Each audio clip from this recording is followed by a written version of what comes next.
This podcast is brought to you by Progressive Insurance. Whether you love true crime or comedies, celebrity interviews, news, or even motivational speakers, you call the shots on what's in your podcast queue, right? And guess what? Now you can call the shots on your auto insurance, too. Enter the Name Your Price tool from Progressive. The Name Your Price tool puts you in charge of your auto insurance by working just the way it sounds. You tell Progressive how much you want to pay for car insurance, and they'll show you a variety of coverages that fit within your budget, giving you options. Now that's something you'll want to press play on. It's easy to start a quote, and you'll be able to choose from the best options for you fast. It's one of the many ways you can save with Progressive Insurance. Quote today at Progressive.com to try the new Name Your Price tool for yourself and join the over 28 million drivers who trust Progressive. Progressive Casualty Insurance Company and Affiliates. Price and coverage match limited by state law. When everyone is on the same page, getting things done is easy. Make a bigger impact at work with Grammarly. Grammarly is your secure AI writing partner that enables your team to make their point and move faster. You can even save time by going from spending hours editing drafts to just seconds. Join the 96% of Grammarly users that say it helps them craft more impactful writing. Sign up and download Grammarly for free at Grammarly.com/podcast. That's Grammarly.com/podcast. Easier said, done.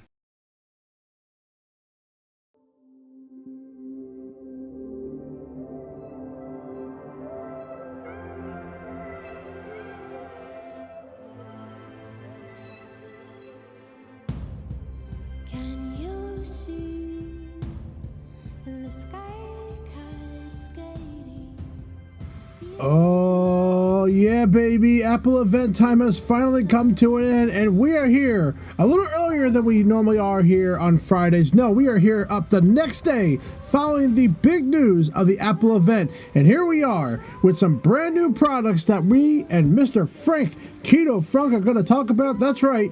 He's a little under the weather today.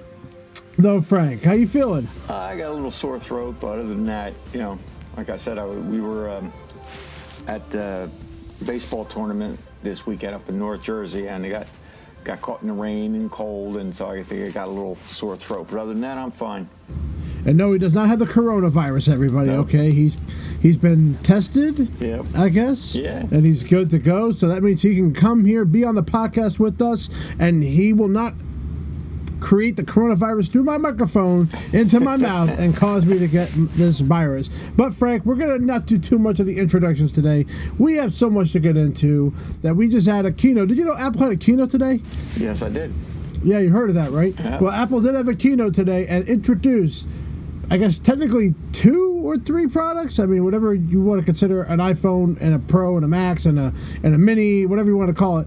Bottom line, there were basically 2 big new products today, and we're going to go in order of the keynote. Please go back and watch it if you want to get the really down-to-earth details. If you want to know what the Bionic chip does compared to the other Bionic chip, and what one Bionic chip does over another, or how much the cameras are wider than the other cameras, well, go on Apple.com or watch the keynote. We're here just to discuss the basics here, folks. That's all we're here for. They spent a lot of time on the technical aspects of the chip. They had to, because they only had 2 products to talk about, so of course they had to talk about it. In fact, one woman was on a roof, in fact, on this on this Apple event. I was afraid she was going to fall down and jump off the Apple campus. So, thank God that didn't happen. Although that would have been something different to see. All right, Frank. So we're going to start off with overall thoughts. What was your biggest takeaway from the keynote? Did you like it? Did you not like it?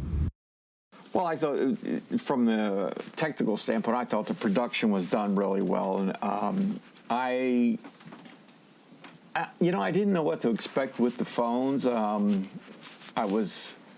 came out with the Pacific blue color. They don't have the green, which I really liked, but I didn't buy the 11. But so I guess I'll get the blue. Now, I was surprised that they at the mini aspects, both of the HomePod Mini and the iPhone Mini. I was really surprised at that, but that could be a good seller for them. And they reduced the prices of the SE and the 11, so those things are going to be pretty nice. They kept the Pros at the same price, so yeah. Yep, 128 starts at 256. Is what, $11.99 or $10.99 for the Max? We'll dive a little bit more into the overall pricing. I think a lot of people's biggest takeaway, though, was the HomePod, because everyone has an iPhone. Not everyone has a Mini. And this is, I think, a game changer when it comes to the speaker market, because I think the HomePod Mini, number one, it looks beautiful. I think it looks really great for the design. That's the one thing that I didn't see before the keynote or the Apple event, was the design of this HomePod Mini. It's a 360 look. It looks like a cantaloupe. If you want to look at it, it's a cantaloupe with stitching around it. Well, it's about half the size of the regular HomePod, right? I think it's even less than that. Yeah. It honestly looks a lot less than that. I mean, it's designed really to be anywhere you want it to be. It has a touch surface that glows, like the whole surface glows now, instead of it just being the one circle part of it. You are allowed to create a stereo pair, just like you can with the regular ones, if you wanted to do that. And the cool feature was the intercom. Now, intercom is interesting. So you can actually tell it to go to a specific room and tell somebody in another room something. So if my wife is upstairs on the third floor, I'm down here, and I have a HomePod, I could direct something directly up there instead of calling her, right, which is very useful, I think, in some situations where you don't have to call up your kids. In fact, if they're using their AirPods, they will actually get the signal to their AirPods. So I think it's really cool how they're integrating all the different products together, and the Mini is kind of like a hub for that. Now, what I didn't get out of it, but I'm assuming based on what you're saying is, and although you can use the AirPods for the intercom, the existing HomePods can interact with that as well. Correct. Now, that is the thing they didn't talk about, because I don't think they wanted to tell anyone about. Like, you know how Apple does it. They'll just leave a little bit of stuff out. So if you currently do have a HomePod, all these new features that this HomePod Mini is getting is also going to work for the HomePod. So please, and that was the one thing I was a little worried about. I was like, how can this HomePod Mini get some of these new features that the HomePod can't support, when you know that the chip inside is either identical or is capable of doing it? But that intercom, I think, is like you said, it's very useful. If you have several floors in your home and you have the HomePods, either the Minis or the regular ones set up, if you're in one location, you want to notify somebody in another location, you can. Or like they demonstrated, if somebody has their AirPods on, you can directly intercom to them, whether they're listening to music or whatever. So that's pretty interesting. I also love a little hidden feature that they're going to be adding is a Discover tab in the Home app, where it's the best way to find out what recommendations with the top rated accessories that work with the HomePod Mini. So they're actually going to have a way for you to know what to buy that works with this device, which I thought was a little added bonus with the Home app, because I love the Home app. I think it's the easiest app to use when it comes to everything. Everything just works together. So I'm really enjoying. I think this is a game changer for the HomePod Mini.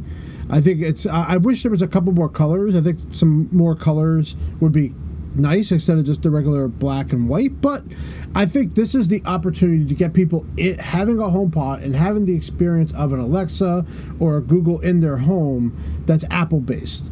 And for $99. I'm definitely buying one. There's no doubt about it. Well, the thing that we talk about a lot is, and they emphasized in the presentation, is the privacy feature. Unlike the Alexa and with Google, it is not listening to your conversation all the time. And you can elect, from what they were saying, what pieces of information you want to share at any given point in time. So it doesn't get activated until you say, "Hey Siri," and then you can, like the intercom. Wait, he set it off. I knew you set it off. You set it off, didn't you? I heard it. Yes, I did. You set it off. You see, now everybody in the world who is listening to this podcast, their stuff just went off because of you. But that's very interesting how they're still incorporating the top line privacy with anything that you're doing with it, with the intercom feature. So that I'm very excited about that. That's really good. Yep, intercom will be very interesting. Also, they're going to be working with third-party music services, which they said Pandora was one of them. Notice how Spotify was not one of them. Not surprised by that part. But they are going to work with TuneIn, iHeartRadio, and Radio.com. They already work with those now. Podcasts, news briefings. So if you want to get like news recaps for the day, you could do that on this. So I think a HomePod Mini is a home run. I think it's a great product to pick up and give it a try. For $99, you cannot try it and see if you like it. You really can't. So my plan is to get one of these, maybe to put one downstairs in my area, or at least upstairs in my bedroom. Or, when the kid's going to be born, maybe have something in there. It really just comes down to... They may, when you can get your camera, so you can have your nanny cam in the nursery. Yeah, I would like to have something that's a little more all-in-one. I don't want to have 3 different products to do 3 different things when I know there's products out there that could do all one thing. So it just got to find the right thing. So that was the HomePod Mini. From the feedback I heard, Frank, I think everyone was more impressed with this than the iPhone. I mean, I think people have come to expect a lot of things from the iPhone, and how many more things, other short of a hologram, what can they put in the iPhone that isn't already there, That is very true. Now, with the iPhone 12 was the next announcement. Let's talk about some core key elements. So design. This reminds us of an iPhone 5 or an iPhone 4 body. Yes. That's what it reminds us of, yep. Which I thought was one of the better designs. Okay. Because it feels smoother on it. Like, I'm looking at my phone now. Everything's just so curved. Right. I almost like the straighter edge instead of the curved edge. So that is something I like better about it. The ceramic glass is pretty cool. Yeah. Now here we go with everybody dropping the phone test to try to test it out.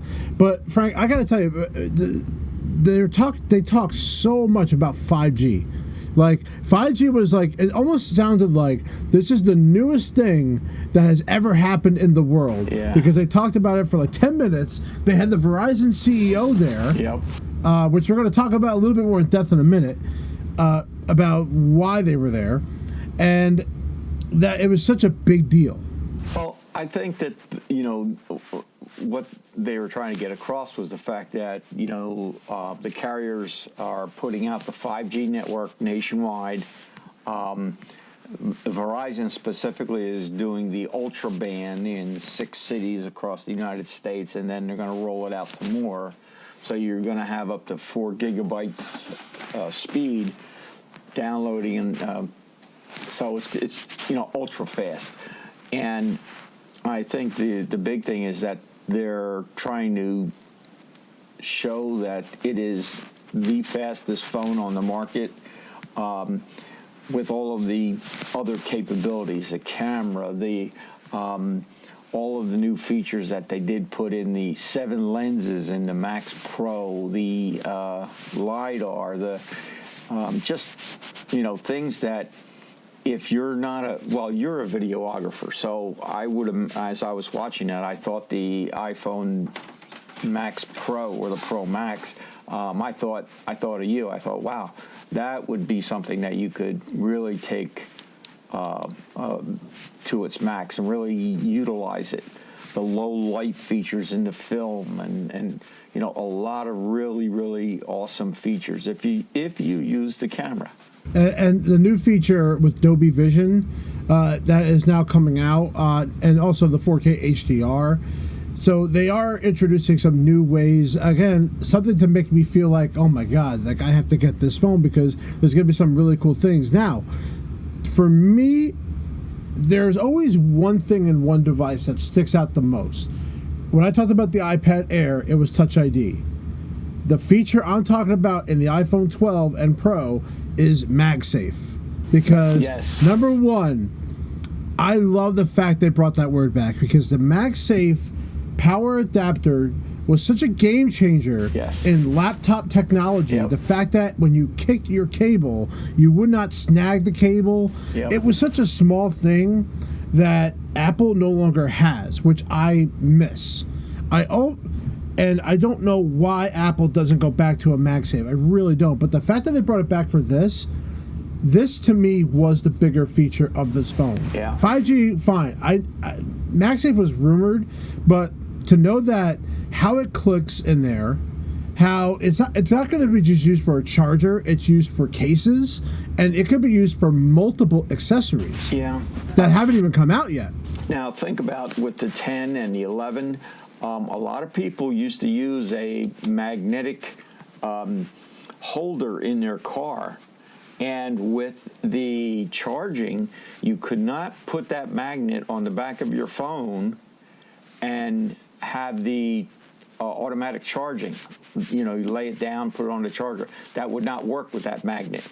Now they've come out with that MagSafe that is going to work. So it's going to be a whole new thing with holders and cases and all of the things that before you couldn't use. So it's going to be built into the phone. I think it's going to be very big. Yes, and the charging is supposed to be a lot faster on it. An amazing idea. Now, let's talk about the controversy of the carbon footprint as we are reducing them. So, obviously the box is a lot smaller, but they are removing the power adapter. They are removing the ear pods. They are including a fast charging USB-C to Lightning cable. But my biggest problem with this is that not everyone is ready for USB-C from a charging perspective. Right. For the last 10 years, we have had a USB to Lightning adapter, and now we don't. And most people in their homes have a USB-A adapter, not a USB-C. So what I'm annoyed about is that they decided to go with USB-C, not including an adapter in the box that would help it be compatible with even 5-watt adapters. But now this forces everyone to buy a charger. This forces everyone to buy it because not everyone has USB-C devices that are in the home yet. Yes, but did you see the... There's no but.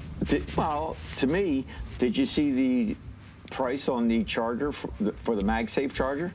We were going to talk about that in our next segment, but we'll bring it up now. Yes, they did sell it for the same price as the 5-watt. Yes. So that I will give them a little more credit because they did keep the price the same. Apple, thinking of what they were going to do, was charge $29 just to make that affordable. So basically the 5-watt adapter is gone, and it is now going to be a 20-watt adapter, which now works with fast charging for everything. Thank God. So yes, I'm 50-50 on it. They screwed everybody that basically never had an iPhone like Pro, basically, and now everyone's got to buy that adapter. And of course, I'm sure everyone going to the Apple store is going to bitch and complain about that, which I could completely understand. But then you can bring up the fact, Frank, and say, hey, well, it used to be a 5-watt adapter. It's now a 20-watt adapter, and it was the same price. And they used to charge more for it. Yeah, and I bought the Belkin, the Belkin charger. You just lay the phone on, and that was $60. So, you're getting the MagSafe at half of that. So when I saw the price of it, I went, oh yeah, I can definitely get one or two of those, So I'm not so upset about that. It's like, all things move ahead. You have to get over it, but also I will understand why people are mad. The iPhone 12 Pro, now that came out right after the iPhone 12. And in fact, they also have a mini version of the iPhone 12, so they have a smaller version for those people who just don't want the big screen, which, older people, not like you, Frank. I mean, like older people that, the 65 and older community. Well, what do you think of that iPhone 12 mini? The size? I think it's just another option. That's all it is. It's just another option. I'm not mad about it. No, I'm not mad about it. I don't know. I mean, it makes this phone cheaper, starting out in price. Now, is it smaller than the 10, the actual size? Yes. I don't know. You're probably looking. I think you're looking around the SE size, but just in the full frame. Yeah, I thought the other thing that you would be disappointed about is that there's no fingerprint on the button. I knew that wasn't going to happen. I am disappointed that they don't have it. I think that they should take advantage of the situation where, but by the time production was going, they didn't know, you're talking about like February, March when they shut everything down. By then, could they really have redesigned the iPhone to put that feature in there? But I can tell you next year, I would not be surprised if the next iPhone has that. Overall, the 12 looks nice. I think it's a great upgrade edition. You do need to have a certain, amount. I would say if you're an iPhone 11 user, going to a 12, I don't think is going to be worth it unless you want the new design look. That's pretty much, and the 5G, which if you can't take advantage of it, then 5G is more like future. It's not today. It's more future. And with the iPhone 12 Pro, their focus was all about photography. That's really what it was all about. Now, the other thing that I wanted to ask you about, I see a lot of possibilities opening up for tripod adapters that are just MagSafe. Boom. Yeah. I mean, that's really going to be cool. Instead of the type that, you got to put the phone in and tighten it up, make sure it's, so it doesn't fall out. The improved camera on the front-facing camera, that's big. I thought that was big. I mean, the photos that they demonstrated and it showed you are they're phenomenal. So it's going to be a lot of fun. And one of the reasons I didn't go to the 11 was because from the 10, I was happy with the 10, and I thought, well, I'm going to skip a generation and then get a big bump in the 12. Now my dilemma is, do I go with the Pro Max or do I go with the 12? What I like about the camera is the 4x zoom range, so that's a new feature added on there. 60 frames Dolby Vision HDR. Now the LiDAR scanner, I talked about how I didn't think that was important, but what I didn't realize is that the LiDAR scanner for night portraits has faster autofocus in low light. So there is a reason for that scanner to help when it comes to it. So that's one thing I didn't think about when I was saying that, that's just terrible. Also, they increased the capacity to 128. Thank God for that. Because last year they were still at 64, which was like the stupidest amount for what you were getting for it. Well, especially if you're doing 4K video and all of that. I mean, that takes up a lot. What about the new Apple, what did they call it? The Pro Raw? Yeah, so that is a new format that they're going to be coming out with later this year. I guess the idea is that it's going to be a format of that gives you those raw features that you can edit that will be adaptable inside of the Photos app. So it looks like there'll be more editing combinations that you'll be able to do. So raw, the idea of it is that it's going to use Deep Fusion and Smart HDR. What it's going to be able to do, it's a new format which blends those two together and creates one image together. So they're going to come out with that later on. So it's not out just yet, but it is going to be with the iPhone 12 Pro and the 12 Pro Max only. Yeah, that's kind of those features that sets the Pro and the Pro Max apart from the 12. What I like now is they're starting to separate who needs what. The Pro now is starting to become a Pro with the new photography features, where a Pro is just a name. Now they're starting to lean towards, well, this is why it's a Pro model, and it's all about the camera feature built in there, and the LiDAR scanner, and what that does to help take better photography. So that's what it's starting to become, which I am all for.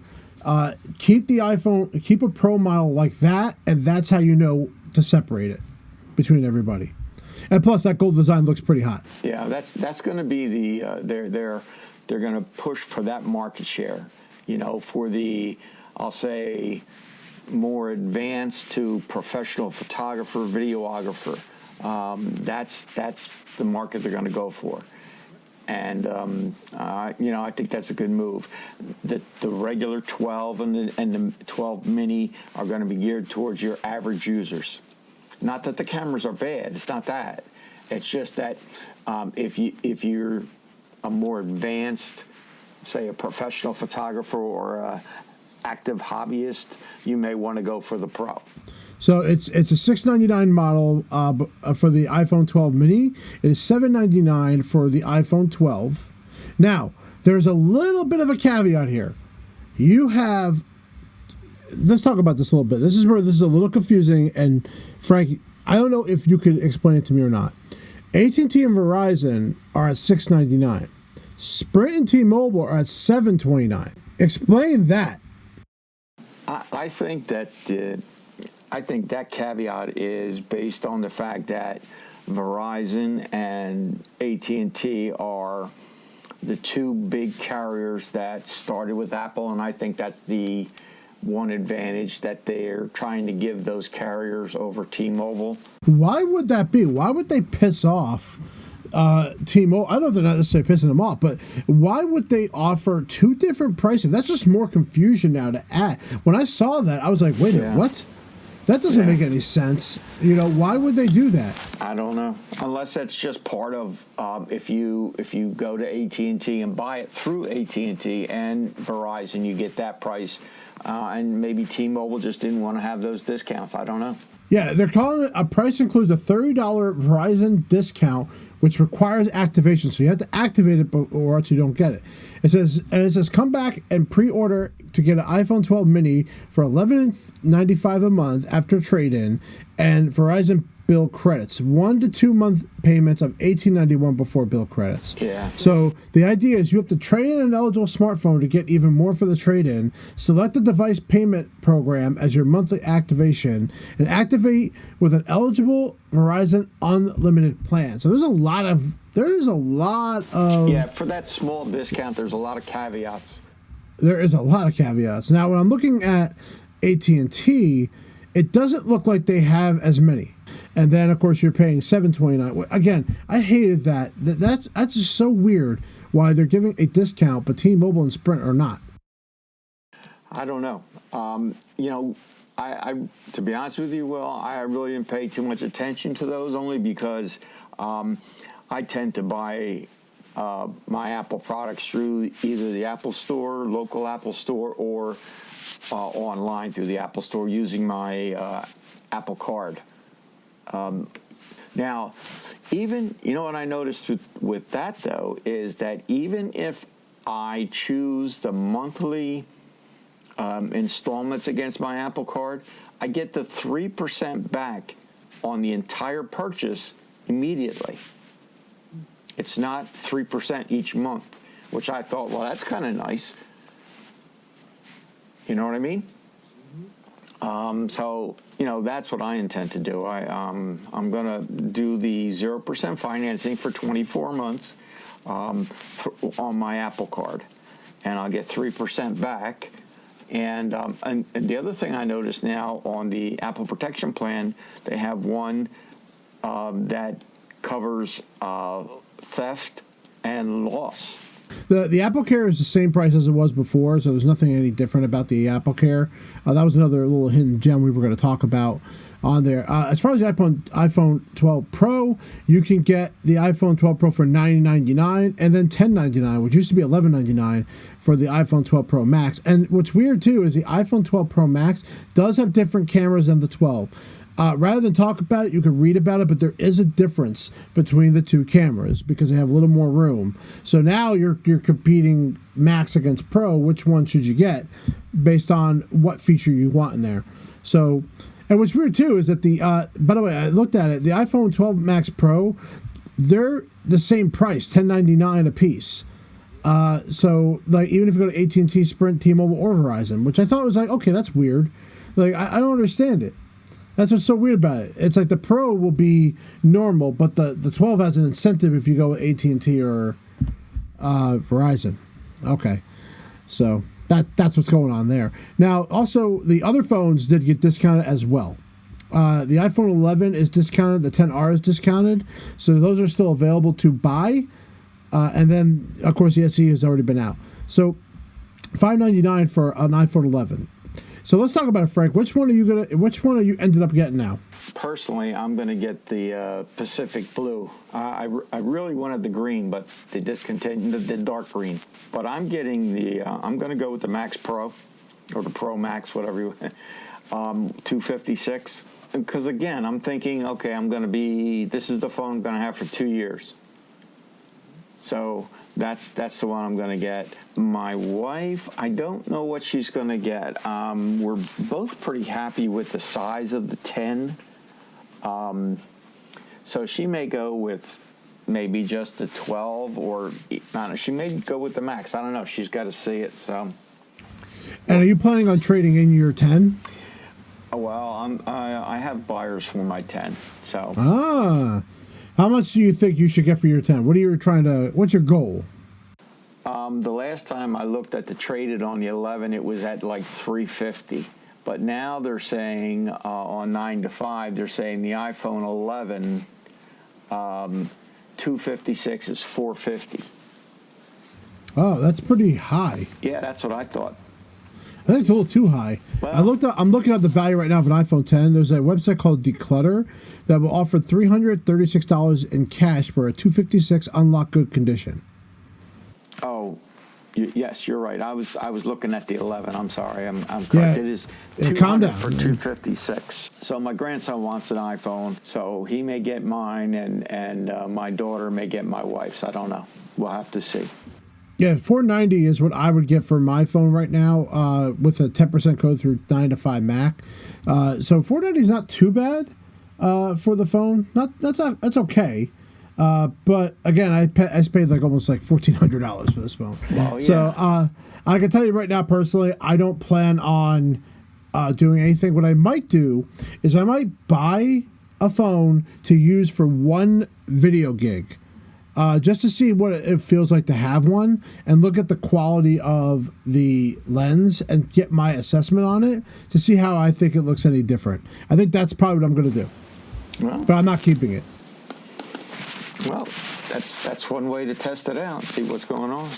That's what everybody else does. All the reviewers, do you think they really keep the phone? No, they send it back. They don't keep it.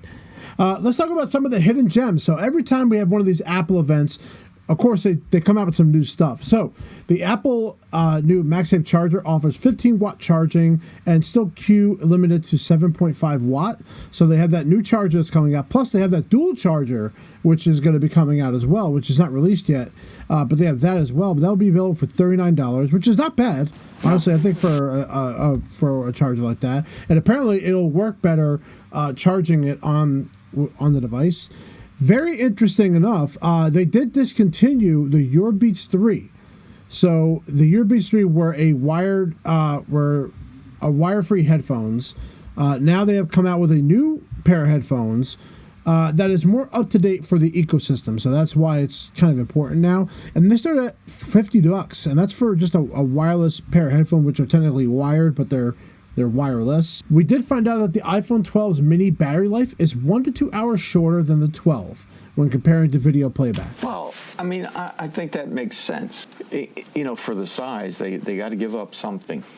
Now, what's very interesting is this. The 11, 10R, and SE are no longer coming with AirPods, a power adapter, but USB-C to Lightning cable is included. So again, if you just bought an SE, it's different now with the newer version. And you're paying the same price.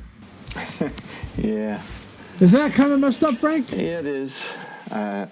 They must have some reasoning for it. I don't know what it is. Because it saves the environment. That's why. That's BS. Because now thank God, I got my mother-in-law the iPhone SE before that because it came with everything in it. Now the newer ones are not going to have that. That's pretty unfair. That's pretty stupid, Apple. Yeah. Honestly, that's really stupid. So I think that's dumb. I think that's a ripoff for anybody else who, again, they're just going to complain about that. I just don't understand why they got rid of it in the older models. Especially an SE when that's probably a new user in some cases, like my mother-in-law. Yeah. Imagine if she opens that up, there's a USB-C to Lightning cable, but she has nothing in the house to charge it with because she's never had this product before. Well, that's where her son-in-law has to make sure that he buys all the appropriate accessories. Oh, I didn't know that. Thank you, Frank. But guess what? I don't have to. What's your thoughts on the accessories, the cases, all the MagSafe? I love the wallet. I like the case that's clear, that magnetically. It's hard to sometimes get a case on, and now that it's going to magnetically attach to it, I think that makes it easier to put the case on. Yeah. I'd have to probably see that in action to really know, but I love it. I think this has opened up a whole new idea of accessories. Yeah, I agree. And then finally, if you really care about getting coverage on your HomePod Mini, your Apple Care Plus costs $15. Well, there you go. AppleCare coverage adds 2 incidents of accidental damage protection every 12 months, each subject to a $15 service fee or a $39 service fee based on the HomePod. So I guess it depends on which HomePod you have. So that is the entire Apple event. We hope you guys go back and take a look at the Apple event. There's a lot of great websites out there. Also, if you buy a new iPhone, iPad, iPod Touch, and Apple TV for a limited time, they are offering 3 months of free access to Apple Arcade, which Frank loves. Yeah. I am going to, that's the other thing I'm going to pick up. I was looking to see if they were going to have any additions to the Apple TV, but... Nope. Not this keynote. We are expected to see one more keynote, which, is going to be the final one of the year, probably in November, likely talking about the ARM Silicon Max. So that will probably be the last keynote of this year, what they're going to talk about. And I'm excited for that one because that's the biggest thing I want to see. But overall, Frank, are you ready for your iPhone 12? I am. All right. Are you pre-ordering it this week? Yes, I am. Or whenever. All right. Everybody, we want to thank you for joining us for an early edition of the Think Different podcast as we talk about what happened at the Apple event. We thank all of you for tuning in every single week, and make sure you leave us a 5-star review anywhere you listen to us on Spotify, Pandora, Apple Podcasts, Stitcher, Zune. It doesn't matter where you listen to us. Please join us every single week for another edition of the Think Different podcast. Me and Frank are out, and take care and have a great rest of your week. Take care. Stay Apple. What? Stay Apple. Stay with Apple. Oh, God. Everybody, goodbye, everybody.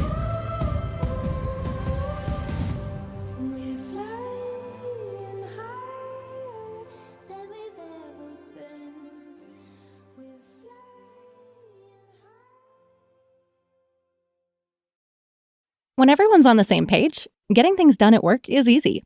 No matter what you do or what industry you're in, how you communicate is key.